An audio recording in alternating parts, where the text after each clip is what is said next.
ते खरंच्या वरून राज्यामध्ये जी काही खळबळ आता माजलेली आहे. काल केसरकरांचं एक स्टेटमेंट आलं की 39 आमदार भेटले, माझंच नाव काय घेता.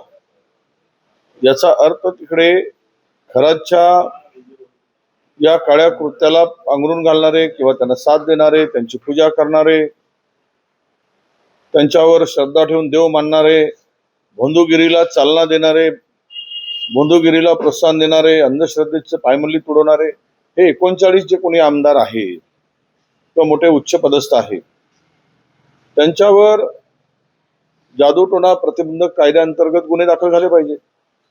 कारण यांनी कायदे बनवणारे कायदे मंडळातील लोकांनी जर कायद्याच्या विरुद्ध काम केलं असेल किंवा कायद्याच्या विरुद्ध वागत असतील तर तो गुन्ह्यास पात्र आहे. आणि त्यामुळे या सर्वांवर त्यातले जे जे सहभागी आहेत त्यांची नावं केसरकरांनी उघड केली पाहिजे. 39 जणांची यादी पब्लिश केली पाहिजेत केसरकरांनी, आणि त्या सर्वांवर प्रतिबंधक म्हणजे जादूटोणा प्रतिबंधक कायद्याअंतर्गत, अंधश्रद्धा प्रतिबंधक कायद्याअंतर्गत त्यांच्यावर गुन्हे दाखल झाले पाहिजे.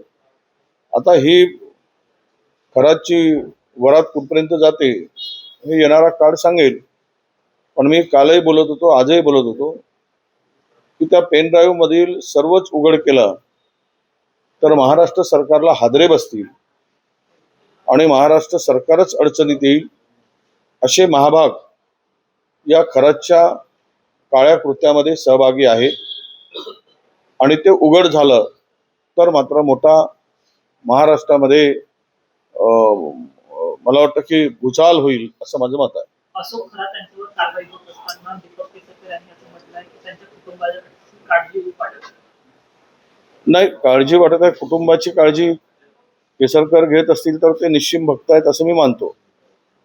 पण एक आहे की खरातचा उद्या बदनापूरमध्ये एका व्यक्तीला वाचवण्यासाठी सत्ताधाऱ्यांच्या पक्षाचा असल्यामुळे जो एन्काउंटर केला गेला होता लहान मुलींच्या शोषणामध्ये आणि त्याला वाचवण्याचा प्रयत्न झाला, पुन्हा या मोठ्या माशांना वाचवण्यासाठी उद्या खरातचा बरं वाईट होईल, करतील आणि पुरावे नष्ट करतील. त्यामुळे कायद्याने खरातला शिक्षा दिली पाहिजे आणि खरातच्या या भोंदूगिरीमध्ये सहभागी असणाऱ्या सर्वांचं पितळ उघडं झालं पाहिजे.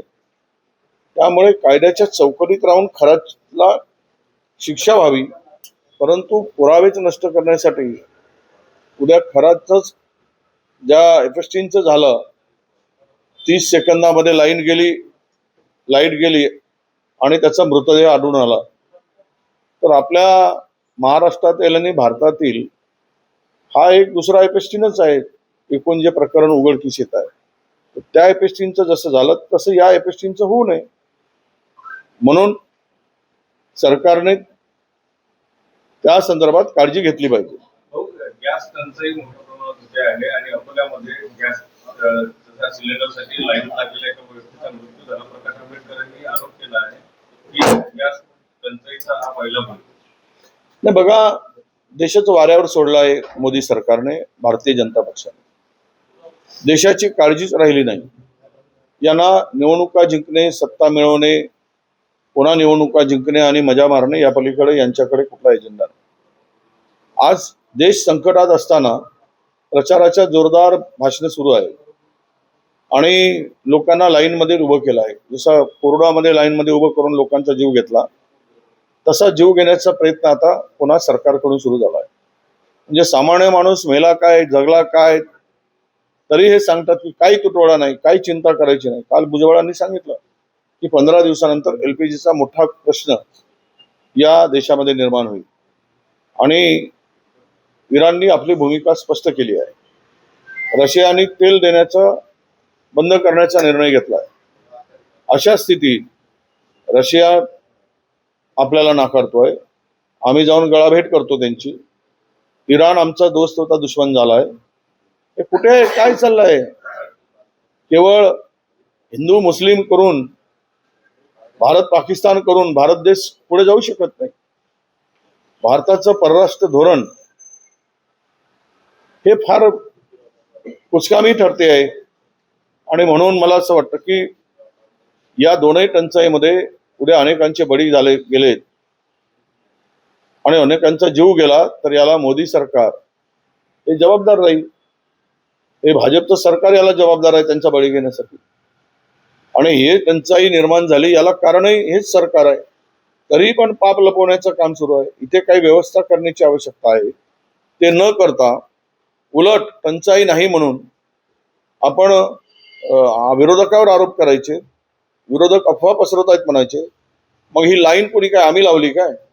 काल जो बळी गेला तो आम्ही घेतला काय? अरे थोडी तरी बोलताना आपण वस्तुस्थितीचा अंदाज घेऊन बोललं पाहिजे, असं आमचं मत आहे. राजकारणात लवकरच मोठा भूकंप होणार. ऑपरेशन टायगर की ऑपरेशन तुतारी हे लवकरच पुढे येईल असं ज्योती वाघमारे शिवसेनेचे खासदार. आता ज्योती वाघमारे प्रवक्ते आहेत, आता नवीन नवीन खासदार झाले आहेत, त्यामुळं त्यांना असे काही स्टेटमेंट करणं बंधनकारक आहे. कारण आता पुन्हा त्यांना पुढे यायचं आहे, नाव करायचं आहे. आता खासदार झाल्यानंतर ते जर अशा प्रकारचे बोलणार नाहीत हे ऑपरेशन वगैरे, तर मग त्यांची दखल कोण घेईल? त्यामुळे त्यांनी स्वतःकडे लक्ष केंद्रित व्हावं, त्यांची लोकप्रियता वाढावी म्हणून अशा प्रकारचे स्टेटमेंट ते करत असावे. त्यापेक्षा दुसरं यामध्ये काही मला तथ्य दिसत नाही. अमावस्येच्या रात्री खरतांच्या बंगल्यावर अनेक बड्या नेत्यांची रांगा लागल्याचं सांगितलं जातं. नाही, अमावस्येला हे जर लाईन लावून सगळे बडे नेते जात होते हे काही लपून राहिलं नाही. खराच्या बंगल्यात, खराच्या मंदिरात, खराच्या पापात सगळे पाप अंधारात करायसाठीच हे गेले होते. कारण अमावस्येला अंधार असतो, अंधारात आपलं पाप झाकावं, आपलं पाप धुवावं, आपल्या पापाचं पाप करता यावं, यासाठी हे सगळे गेले. म्हणून सर्वांवर या बौद्धगिरीवर विश्वास ठेवणारे, बौद्धगिरीला साथ देणारे जे कोणी आहेत, अधिकारी असू देत, प्रशासनातील अधिकारी असू देत, मंत्री असू देत, आमदार असू देत, या सर्वांची चौकशी झाली पाहिजे. जो जो भेटला त्या सर्वांची चौकशी झाली पाहिजे.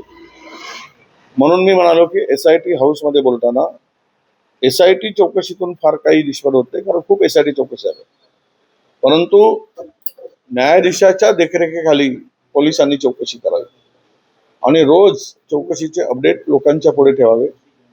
आज चौकशीचा फारच केला, तो कुठे गेला आहे, कुठपर्यंत चौकशी गेली, कोण सापडलेत, रोजचा रोज ब्रीफिंग जनतेला दिलं पाहिजे. चौकशीमध्ये सांगितलं पाहिजे की यामध्ये कोण कोण मासे अडकत आहेत. पण ते उघड न करता झाकून ठेवून ATC करायचे आणि पुन्हा फाईल अहवाल तयार करून दाबून टाकायचा, अशी घटना अनेक वेळा झालेल्या आहेत. त्यामध्ये मला एकूणच या सगळ्या परिस्थितीत खरातला साथ देणाऱ्यांना त्वरित जर सरकारची भूमिका इमानदारीची, प्रामाणिकपणाची असेल तर अंधश्रद्धा कायद्याअंतर्गत यांच्यावर गुन्हे दाखल व्हावे, यांची पोलिसांनी चौकशी करावी, यांचे व्हिडिओ कॉल रेकॉर्ड घ्यावा आणि यांचा सीरियर तपासावा.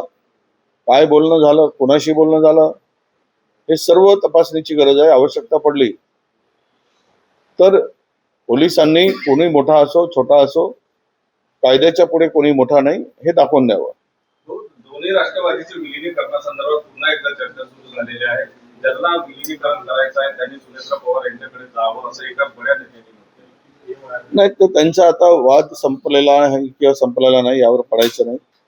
पण एक आहे की राष्ट्रवादीची दोन शक्ल जी आहे ती उद्याच्या दृष्टीनं आज जी वाटचाल आहे हे फार काळ काही हे वाटचाल टिकणार नाही. भारतीय जनता पक्ष अजगर आहे, तो हळूहळू एकेकाला गिळंकृत करून टाकेल आणि सुस्तपणे भासही होऊ देणार नाही की त्याच्या पोटात गेले की नाही, तो अंदाजही घेऊ देणार नाही. कारण मला वाटतं की दक्षिण आफ्रिकेमध्ये जे काही अनाकोंडा वगैरे मोठे मोठे दिसतात तर हे भारतीय जनता पक्ष म्हणजे अनाकोंडाचा बापच आहे. त्यांच्या जवळपास कोणी गेला तर त्याला गिळंकृत करून पोटामध्ये जिरवून टाकतील आणि लोकांना सांगतील की आम्ही कुठे खालाय, अजगराच्या पोटात गेलेलं काही दिसत नाही, तर तसे ते सांगत बसतील. पण ह्यांना गिळंकृत केल्याशिवाय हळूहळू ते थांबणार नाही. त्यामुळं या पक्षाने किती सावधगिरी बाळगावी हे त्यांचा पक्ष आहे, त्यांचा प्रश्न आहे. जिस तरीके से असं हे संघटन सृजन आता सुरू झालेलं आहे. अनेक राज्यांमध्ये ते लागू झालेलं आहे. आमच्याकडेही 15 तारखेपर्यंत हे संघटन सृजन चालणार आहे. या संघटन सृजन माध्यमातून महाराष्ट्रामध्ये अनेक नवीन लोकांना जिल्हा पातळीवर काम करायला संधी मिळणार आहे.